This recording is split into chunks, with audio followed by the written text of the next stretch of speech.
Welcome to my channel.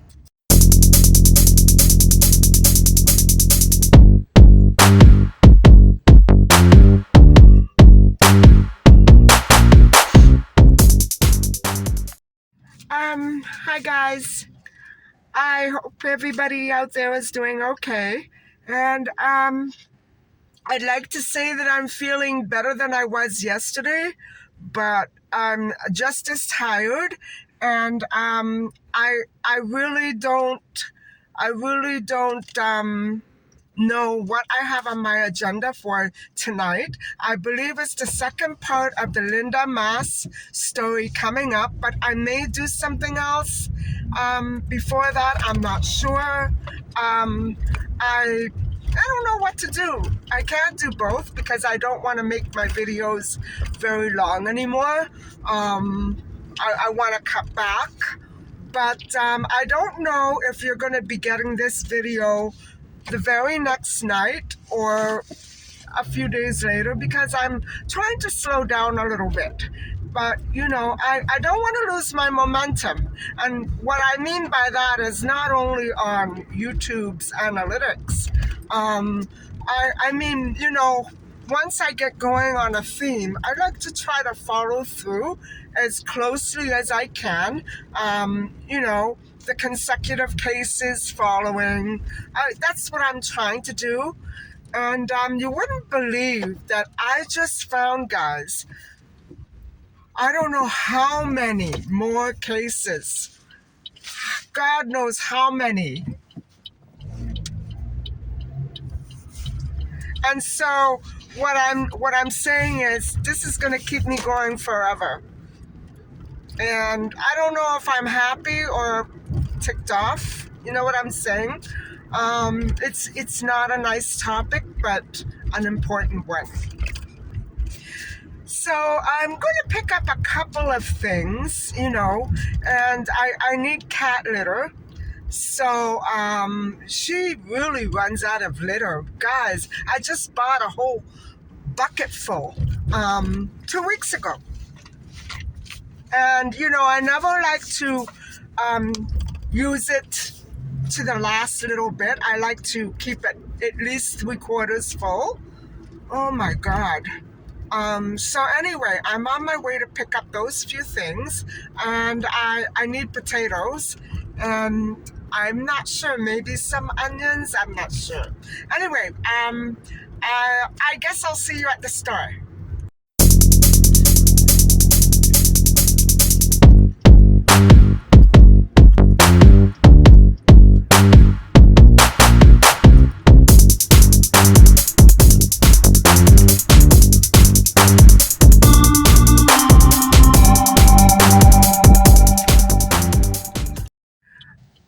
I don't know if you remember, a couple of weeks ago, I was showing you the remote area, a dump site where Yvonne LaRue's body, very close to where her body was found.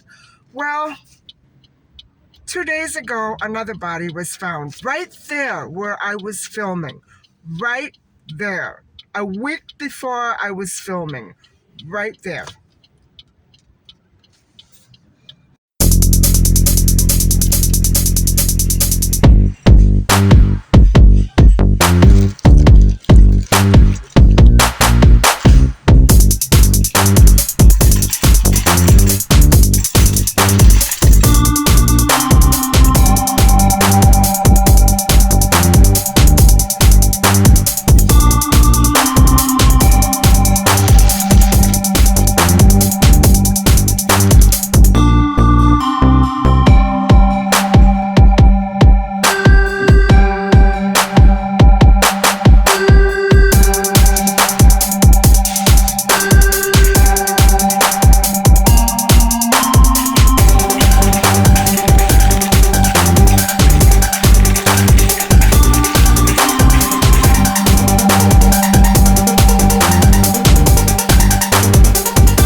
home, and it's after 9, but I got caught in a hailstorm, so I decided to turn all the way back. I was halfway to Walmart. I decided to turn halfway back and go in the other direction. And so I didn't get any hail at all. So I lost a lot of time though. And I don't want to get sick, and I don't want to get stuck in cold rain and ice. And so anyway, I'm dry, and I picked up the things that I needed. And so let me flip the view, and I will show you what I got. So I needed a lot of heavy stuff, and I dread going to Walmart when I need dishwashing soap and cat litter. Thank goodness I didn't need laundry soap, because that would have made it impossible. So here are the items that I purchased. This is what I use. And I find that this is the only one really that I can do without one. You know what I mean? How do I say this? If I use anything else other than this one, I need to either wash the dishes twice or put two of them. This is good. I only use one, and it gets everything reasonably clean. Not perfectly all the time, but good enough. And so then I decided to pick up some more tofu, and these should do me. I got the unsalted and salted, and there is the cat litter. It was a good price. It was not bad, $7.97. Usually I end up paying $12 or more dollars for whatever they might have. And the oranges that I bought last week were absolutely so dry and tasteless. So these are good. I know from past experience, this one is good. So I'm glad I found them. And then I bought some more cherries because, guys, they're my favorite. And I need onions. And the potatoes, I almost didn't get them. They didn't have the regular bags that I normally get. What am I going to do with all these potatoes, guys? Now, I was saying I'm going to buy another little package of yellow potatoes, and then I'll probably start my I'll start my lemonade cleanse. But no, this is gonna last me. So anyway, what can I do? And then I picked up this Teflon pan, which was on sale. And guys, the one that I bought at Dollarama, I still have one. I've never used it, but the other one, it flaked to death, and I was afraid it might make me sick. You know, that rust, and I threw it out. I don't want my Teflon to peel. You know what I'm saying? So, okay, the onions, and yes, I bought more basil. But before I went to Walmart, I decided to swing by the local grocer and pick up 3 more cans of these, which came to around $10. And so the Walmart haul here that you see right there, the peanuts, the tofu, and everything else, came to $66. So there you have it, guys. And I'm going to tend to a little bit of laundry. I accidentally washed a sweater that should not be put in a dryer. And guess what? I put it in a dryer. So usually my mom did that. And I would yell at my mom when she did that. Now I don't have anybody to yell at, so it's my fault. I'm going to rinse it through the cycle one more time and then hang it wet. I do that with all my tops. I never put any tops in the dryer, because not only do they lose their shape and their color when you put them in the dryer, they shrink. And I like my stuff really big. I've been buying extra, extra large since I was a size 0. So I like them big. Anyway, after that, I'll give you the rest of the lisamaas case, which is not really very long. And then we'll be on our way to another case after that. So I'll see you later.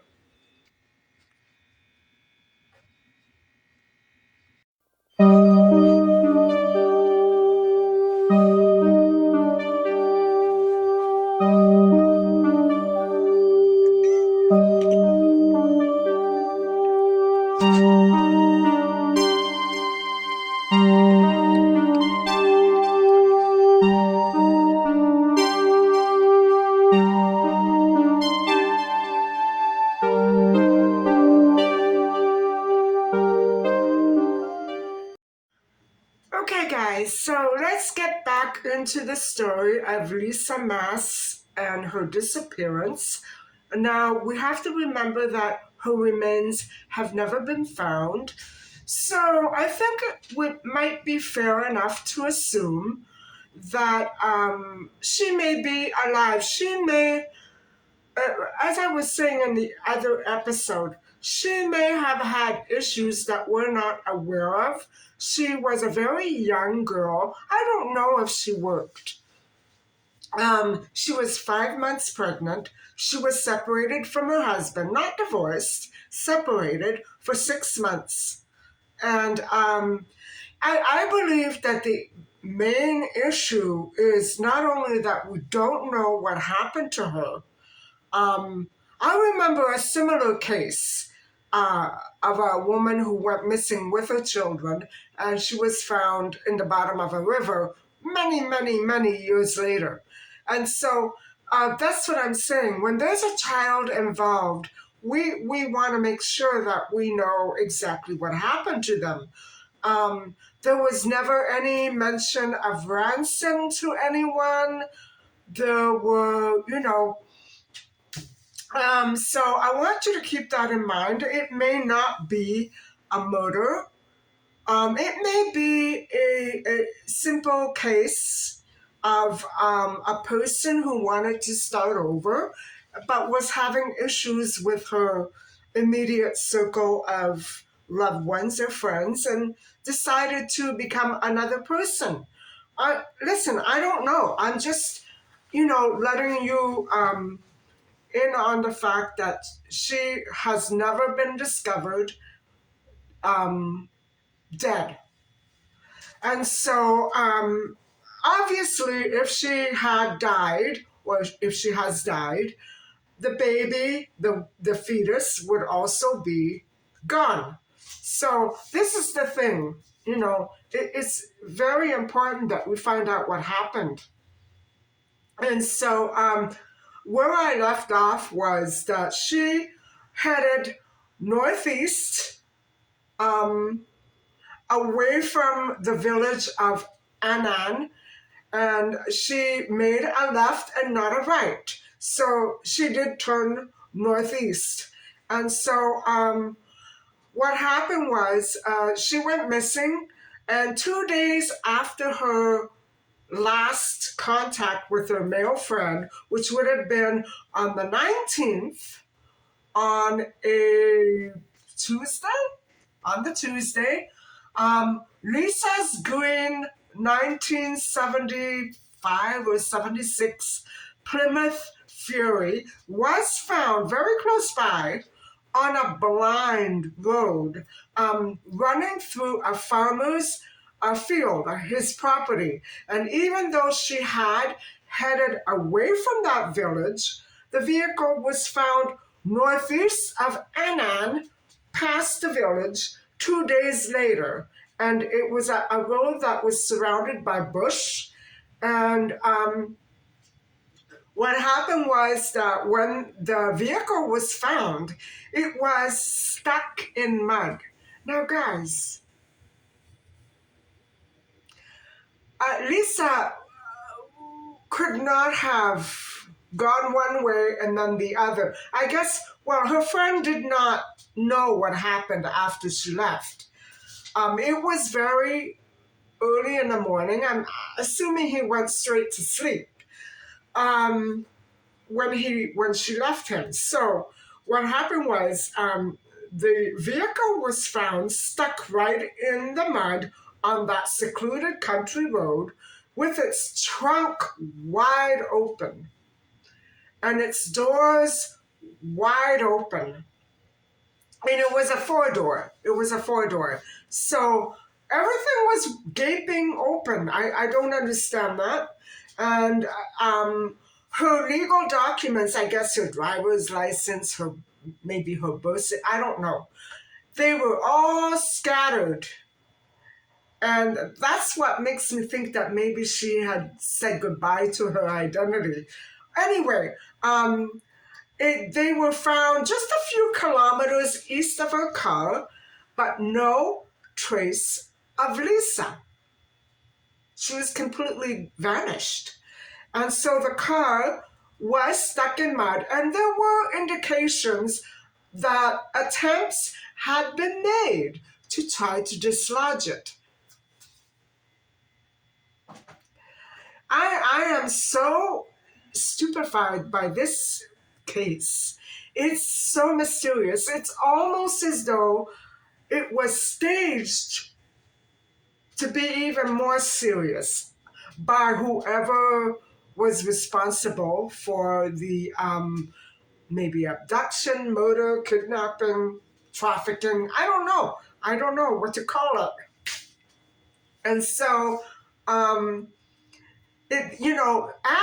is a little village in Woodford, Owen Sound, Ontario. And so I would love to say, guys, we're going out there tomorrow. I'm going to show you where it all happened. But I'm not going to do that because I don't want to get lost. And I don't like the looks of that road anyway. I probably would never find it. I don't drive highway. So it will probably take me 2 days to get there. I'm not gonna promise you that I'm gonna ever go there, but if I ever do find it, if I ever do happen to accidentally find it, like I did with the other dump site a couple of weeks back, I will let you know for sure. I will film it and let you know. But for now, I just have an image that I'm gonna flash by at the end of this video. And guys, it's a remote road like any other. Spooky, creepy, and I hear that a lot of things went on there, so we'll get into that a little later on.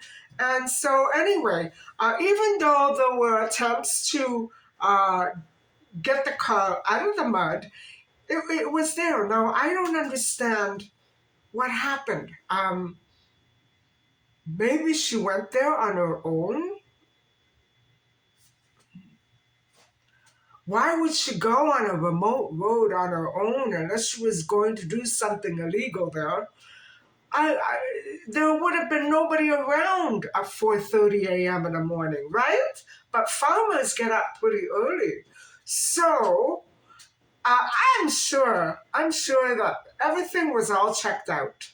And so we don't know. To this day, guys, this happened in 1988. And to this day, we don't know what happened. We do not know. This would have been so long ago, you know.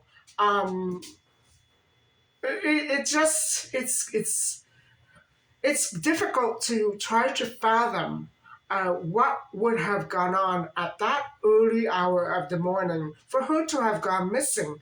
That's why I'm not saying I think it's a case where somebody just took off and, said, I'm living my life. She had a baby to take care of, so maybe she was pressured into making a really quick change very drastically right away. I don't know. But it seems that could be a very big possibility. And so, anyway, let's get back to the story. Her disappearance, Lisamaas's disappearance, really unsettled the entire surrounding area. And it was like a country area. It was, there were local farmers there were some residents. And back in 88, they were quite upset at what happened. Now, I don't know if they knew Lisa, if I don't know. I have no idea how well she knew this gentleman who rented out the farmhouse where she left the car. I don't know anything about it. And the papers did not talk about it. The websites do not indicate any more information other than what I'm giving you. And so it was scary for them. I know that much. It was scary, and they were worried. They didn't want to go out at night. They didn't want to get up early in the morning to go and plow their fields because they were afraid something would happen. It made, this case created a real, problem because people were psychologically affected by this disappearance. And what I think is that there are some people out there who do know what happened and are not telling for whatever reason they choose not to. There have to be at least one or two other persons involved in this. She couldn't have vanished by herself. She had to have had help, or I don't want to call it help. She had to have encountered some sort of situation or predicament, such as being stuck in the mud. And guys, if you can recall, I don't know how young or old you are, but let me tell you, all you youngsters out there, all you kids who are now in elementary and high school or university, 1988, no phones, no car phones, very rare to have a car phone. No cell phones. You can't, Mom, I'm in trouble. I'm stuck in the mud. None of that. So even if she had gotten out of the car and walked, she would have ended up somewhere, right? I mean, if it were me, I would have waited it out until sunlight. And she was in somebody's property. I don't know what happened. That's why it seems to me a little bit off that she's murdered. I don't know. So anyway, the disappearance unsettled everybody, and gradually the police who were investigating the disappearance of Lisa organized a list of 7 suspects. Originally, there were 7, and I can believe that. I probably, the first 5 I know, her husband, her boyfriend, the male friend, and the 2 girls, right? They were her closest. Maybe even her parents, I don't know.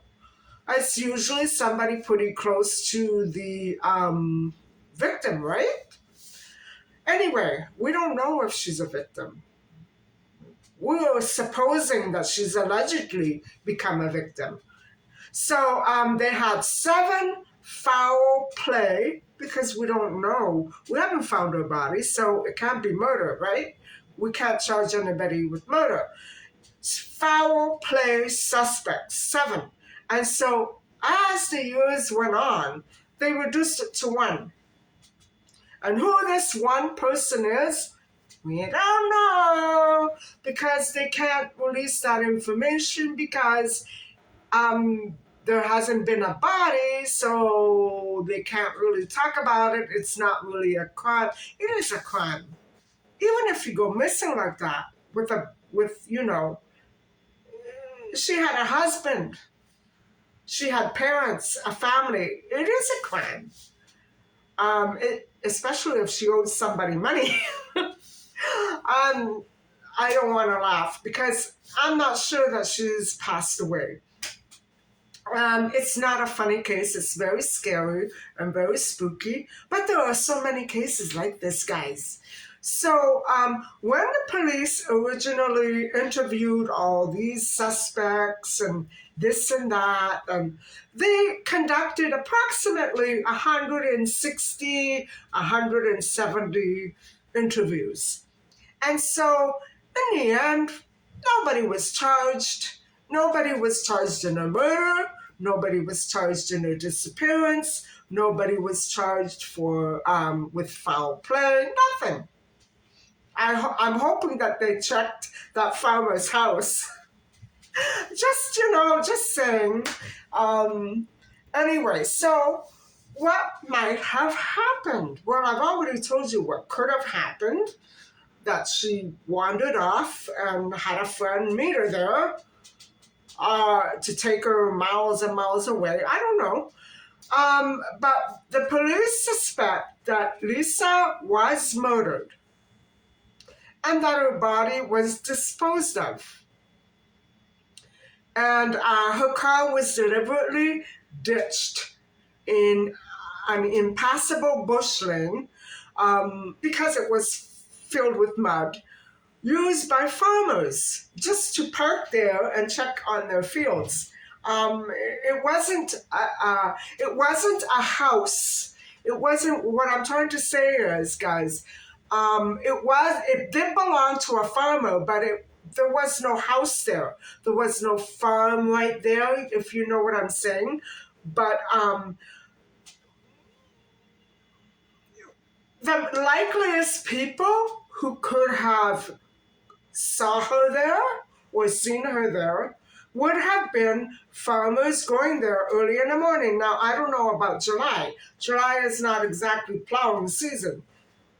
Or so I imagine.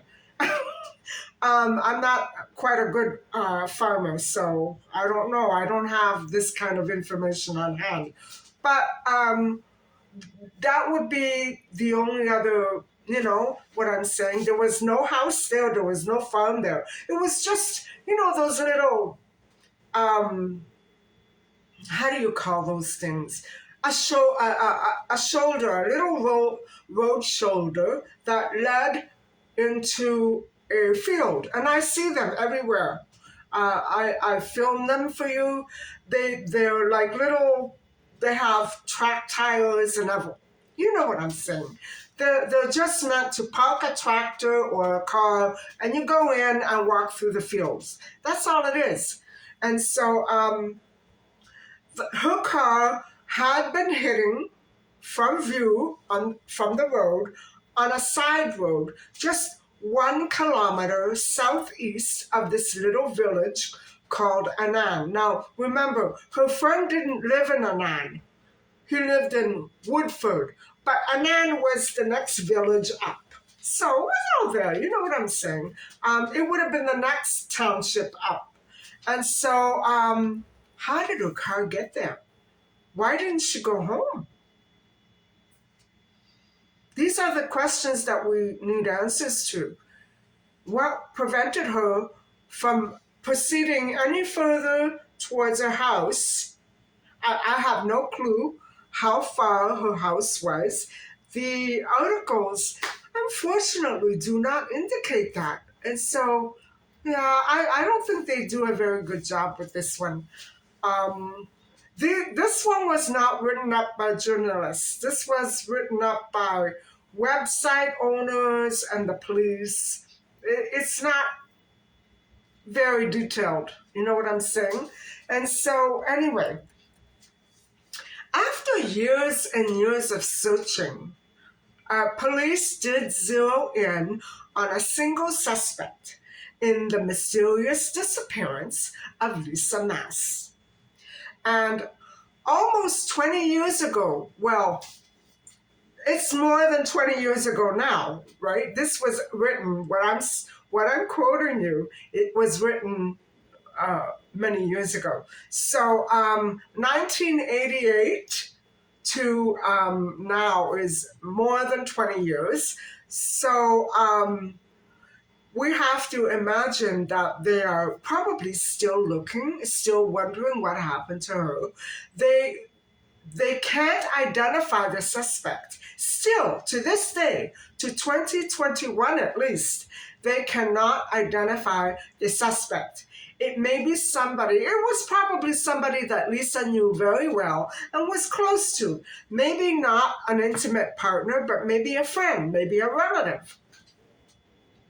I don't know.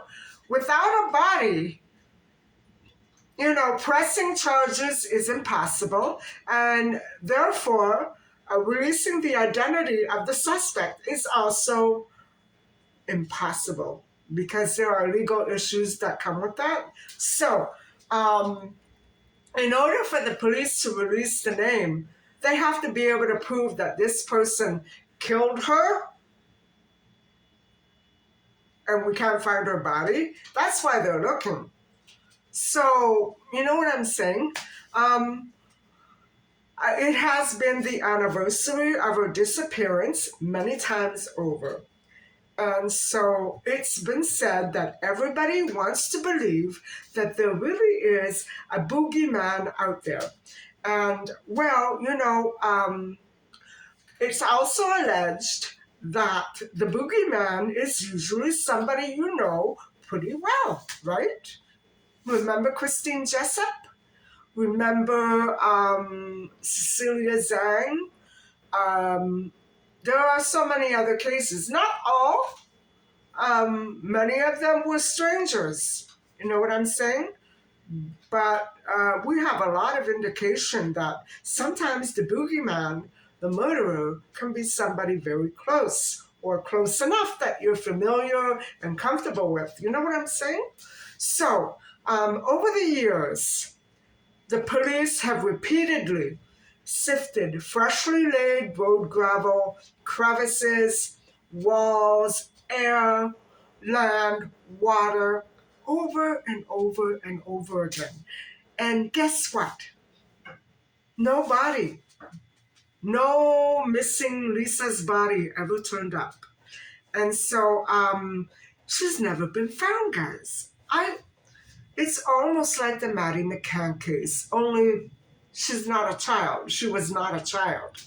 Ontario, the province of Ontario, still offers a 50 grand reward for any information leading to the arrest and conviction of the suspect or any suspect in Lisa's disappearance. And so $50,000, guys. Let's get going. I want to know, don't you? I really want to know. There's too much of this crap going on. There's still so many cold cases out there. I just discovered today a whole truckload of cases. Enough to fill an auditorium, guys. I'm disgusted, and I'm pretty, I'm reeling in shock. I don't know what to think. And so I think we're going to leave it for now. This is it for today. And I'm going to come back next time. Now, as I said last night, or whenever you got the other video from before this one, in the first part of Lisa's disappearance, that episode I told you I'm not sure if I'm going to be uploading on a daily basis. I'm going to try to, do what I can with this. Coming home and rushing to put together a video with all this information and this depth to it is really taking its toll on my peace of mind. It's scary. And then, guys, I've been really burnt out. And I love you all, but I can't. And, I can't come to your channels and watch all of your vlogs and then do something top notch. I have to kind of meet myself in between and do a little bit of a less mediocre job. You know what I'm saying? I'm trying to do my best, but I'm going through a rough patch on YouTube right now, And as I said, I'm having a bit of a hard time keeping up with all of your comments. What I asked you to do, I know I found out, I discovered one thing, that my browser, when I'm playing one of your videos, you know what happens? My browser closes after I make a comment. And so not only doesn't your video not get watched, the comment disappears. But I can only say that happened once. But because it happened once, I want to make sure that it doesn't happen again, because it could be interference. Maybe I have too many things going on my laptop. I don't know. But I know that in at least one case, I tried to watch a video and I thought I watched it. But when I went back later to look at my comment, the video had closed off, the browser closed, probably the comment was gone. So I think I have a hacker, a cyber stalker. What can I say? So if that's happened to you, and if I've claimed that I think that you deleted my comment, you have to forgive me, because I don't know which trend is up. I'm going to try to start all over again. And I know that I have somebody on my back constantly online. And ever since this one YouTuber started following me, it's a person that doesn't have any videos on his channel, and I'm not subscribed to him. But it's causing me a lot of stress, and I think I'm going to have to do something about this person, because it's been ever since then that all of my comments, I go to check to make sure that my comment is still, and it's gone. I must have at least 100 of you, at least 100 videos. Guys, that's a lot. I don't have that kind of time of somebody going in there and removing it. I don't know if it's the channel owner or a cyber stalker, but because it happens repeatedly with certain channels, a couple, maybe 3, 4, I unsubscribed, and because if you don't want me to comment, I'm not going to watch your videos. Even though I probably love your channels, I'm not going to watch them. You know what I mean? I'm going to find somebody else who appreciates me. And you can kind of kiss my grit, you know what I mean? So I'm not a hateful person, but I'm not going to watch hours and hours of video to somebody who hates me. So anyway, guys, I'm going to call it a night. So I will see you tomorrow or the next day. I'm not sure. And thank you so much for listening and watching. And I'll come back with the third part of the disappearance of Lisamaas. And please don't forget to like and subscribe. Love it if you can.